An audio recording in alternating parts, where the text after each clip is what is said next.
শুধু দর্শক ও শ্রোতাবৃন্দ, তুরস্ক থেকে রওনা হলাম পিরামিডের দেশ মিশরে, যেটাকে ইজিপ্ট নামে সারা বিশ্বে পরিচিত। প্রাচীন মিশর পৃথিবীর প্রাচীনতম সভ্যতার একটি, যা প্রায় 5000 বছর আগে ফ্রাও দ্বারা শাসিত হতো। গিজার পিরামিডটি দেখতেছেন, এটি ফিনিক্স এর সভ্যতার সবচেয়ে বড় নিদর্শন। বন্ধুরা, এটি হচ্ছে আমার মিশরের পিরামিডের পাশে গিজাতে আমার হোটেল রুম, খুব পরিপাটিত দেখতে পাচ্ছেন। হোটেলটির খরচ কত আপনারা যদি কেউ জানতে চান, কমেন্ট সেকশনে জানিয়ে দেবো আমি। আমার হোটেল থেকে সুন্দর একটা ভিউ দেখা যায়, পিরামিডটি দেখা যায়। আর নিচে দেখতে পাচ্ছেন হোটেলের লবিতে হযরত মুসা আলাইহিস সালামের জন্ম এই দেশে। হযরত মুসা আলাইহিস সালাম ছিলেন ইসলামের অন্যতম একজন নবী এবং বনী ইসরায়েল জাতির পথ প্রদর্শক।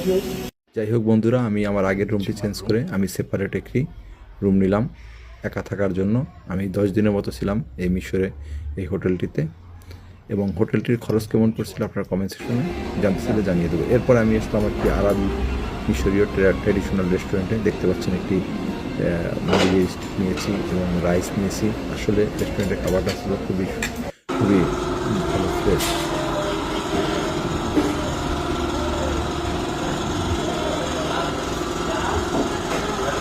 ডিনার করে তারপর আমরা রুমে আসলাম। রুমের ভিতরে একটু রেস্ট নিতে আসলাম। আসলে মিশরে অনেকটা শীত না গরম না এরকম একটা ওয়েদার ছিল। আমরা ঘুরেছি, আবার হোটেলেই বেশিরভাগ রেস্ট নিয়েছি।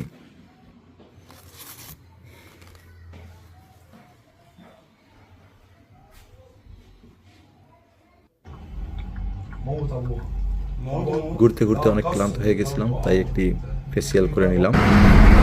এরপর গাড়ি থেকে আমরা ঘুরে দেখেছি দেখতে পাচ্ছেন আল আজহার মসজিদে আমরা জুম্মার নামাজ পড়তে এসেছি। এটি হচ্ছে মসজিদের ভিতরের অসাধারণ একটা দৃশ্য এবং আজান দিচ্ছে। এরপর আমরা নীল নদে আসলাম।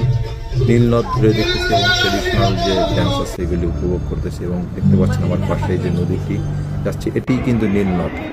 এই সেই নীল নদ যেখানে This about rice, eggplant, vegetable, noodles, chicken, ডিনারে কী কী খাবার আছে সেগুলো পরিচয় করে দিচ্ছে। fish. thank you for information.